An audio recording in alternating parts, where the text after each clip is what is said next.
我個 case 就啱用嘅，即係如果地鐵 apply 嘅話，因為我本身我自己冇揸車，咁而且我個住嘅地方咧，我係帶毛毛行路係去到地鐵站嘅，咁所以我其實如果搭地鐵咧，對我嚟講就 OK 嘅，因為我平時中意去 cafe，中意去打卡。咁當然如果好似我成日見你好貴嘅，係啊，好貴，真係好貴。咁所以有時我變咗要同朋友 share van 啊，或者 call van 咯。咁但係有時同啲朋友夾就會輕鬆啲咯。咁但係如果真係自己出咧都貴嘅，真係。咁但係變咗如果例如你地鐵站你通港九新界咁，我可能出event啊打卡啊，咁我可以直接搭地鐵嘅話咧，咁我真係慳好多嘅。因為有時你 van 求其去九龍，你來回都300幾噶啦。係啊，咁同埋有個好處咯，有時 call van 都未必 call 到噶嘛。咁但係如果你地鐵係長期喺度，咁我唔使，即係我基本上我知道我一定會有車咯。咁我就唔使咁擔心呢個問題。呢個都係個好處嚟嘅。咁但係我自己覺得就係輕鐵都好少少，就係我可以自己上月台啊嘛。咁寵物巴士都係喺街企喺度上車，影響人未必咁大咯。咁但係如果喺地鐵站咧，可能個 concern 就係你要同人哋一齊入嗰個月台，一齊入閘，咁就算分開咗我哋幾個車廂都好，都會有影響咯。咁可能佢要關注嘅點就多好多。咁所以佢一講袋其實都預咗嘅，因為佢驚你一行嘅時候就會有啲大小便啊，污糟話衛生問題啊，或者狗毛問題，將佢先叫你塞入袋嘛。咁所以但係對我呢啲體型就冇可能塞入袋咯。係啊，咁其實老實講，佢如果笠個頭係啊，佢寬限啲話俾車仔，我都仲可以勉強，即係勉強可以咯。但係你話袋嘅真係冇乜機會。所以就咁，好似阿細毛毛咁樣，我哋 actually 揾袋都係啊，唔易喎，比我哋想象中真係佢要實行大狗。咁究竟點樣實行咧？你嗰啲套 gym 都唔得啦，right？即係大狗毛而家幾多 kilo？ 45，Ronnie 35，我40，咁輕嘅45。因為阿毛毛係雪瘦，不過佢高大咯。係咯，多謝佢係算輕。炒單個哥都43啦，一樣咯，差唔多咯。但係佢冇毛毛咁大隻啊嘛，應該係爆毛㗎毛，我諗係。可以點樣實行咧？如果真係當佢真係有一日放寬嘅時候，其實佢寬限最多，我覺得我預佢唔會寬限到可以俾你就咁走入去㗎啦。咁但係你 at least 車仔咯，因為我睇啲有啲 story，甚至唔好講大狗或者中型狗，就成日有啲法虎同埋哥基都話你咁嘅 size 嘅袋，佢哋自己都揾唔到嗰個袋去入到佢哋，因為其實佢聲稱話要83啫，但係其實佢 total 唔可以過得啦嘛。咁其實個袋最地個 size 都係細嘅，所以連法虎同哥基佢哋都話佢哋自己都未必得，即係其實佢 apply 嘅唔係81應該好大，唔係啊，但係佢87係 total 啊嘛，喂 over total 啊。哦，你一長咗83，你剩翻40，咁你冇可能有咁窄噶嘛。咁其實係10 kg 以下嘅狗嚟嘅啫喎，定係可以？其實係啊，所以法虎哥基嗰啲都話，咦，咁其實我都未必有個袋可以啱擠佢哋咯。所以其實毛毛7 kg 都好問啊，咁嗰啲袋都係揾咗好耐，我哋都係。但係好奇問下，你手上個袋係咪已經差唔多去到 max 噶啦？即係去到佢規定嘅 maximum。吓，因為其實我哋仲有個再大啲，但係嗰個咧就冇一個望住，佢係四方八面都望住。咁我哋就係呢一個 backpack 係最啱用咯。其實你自己，但係其實冇用噶。我側邊用嗰啲，即係另外一個大啲咧，係側邊孭咧。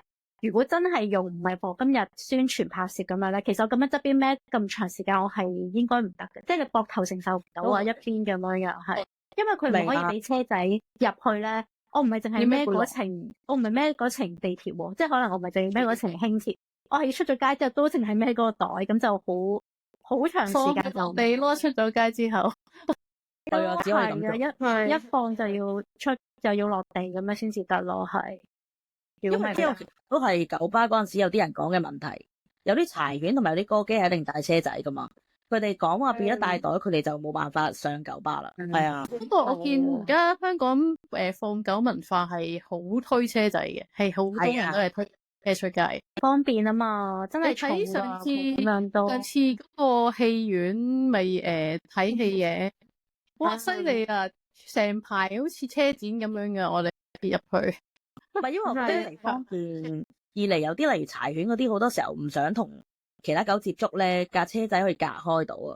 但係你袋隔開唔到嘛，同埋車仔可以瞓啊嘛。你其實某程度上擺喺個袋度，其實佢未必可以好舒服咁樣攤喺度嘛。係啊，車仔一定係咩？又可以擠嘢，又可以掛嘢，打卡又可以擺啲凳喺個底度，所以其實係好處嘅。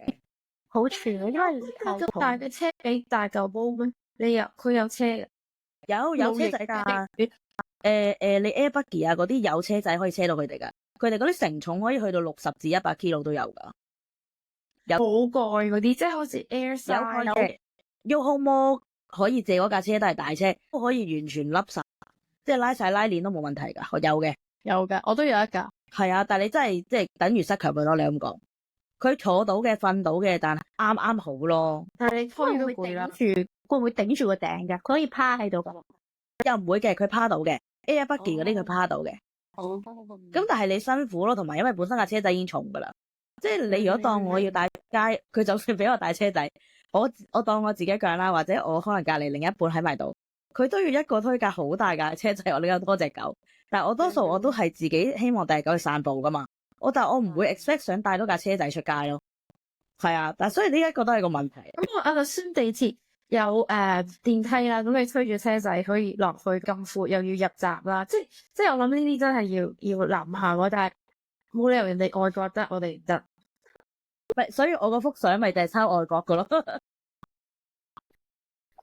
即係你推車仔，一般商場係唔可以坐電梯㗎嘛，危險㗎嘛。我哋推車仔只可以搭 lift 嘅，但係我見港鐵啲地鐵站啲 lift 咧，永遠都坐爆人同埋逼嘅喎。我哋可能如果我哋推車仔入去，我哋每次等一程 lift 可能都等2、3轉，係啊，先可以落到去。其實就好似 ASI 咁咯，因為規定咗帶狗要車仔，跟住結果大家失爆冇 lift 咯，跟住等勁耐都上唔到一步。我去沙田新城市啊，嗰啲啊，係啊，啲啊。啲 Home Square 啊，我啲全部都係咁樣，去邊個商場都係搭 lift 㗎啦。我哋推車仔嘅話，所以就係即係邊度先係好舒服咁，唔使咁 stressful 要等，真係落腳仔行嘅。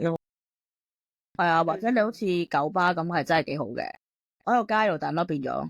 好，咁大家都收集咗意見啦。咁樣呢個總結咧就係話啊，如果就算有一日真係大啲嘅狗係 OK，其實 practically 都有佢嘅 challenge 嘅，又或者另外即係題外話啦，即係啲人點樣對待大狗或者喪狗呢個，都再下一集再講，成集都講唔晒咁。呢個即係總括嚟講，大家都好 excited 啦。咁睇下呢一個trial 係會點樣啦。我哋今日嗰個港鐵喺度啊，睇下大家係咪真係會好 responsible 咁樣 keep 佢清潔，因為嗰個試用期嘅成功真係依賴各位寵物嘅主人咯。繼續咁樣。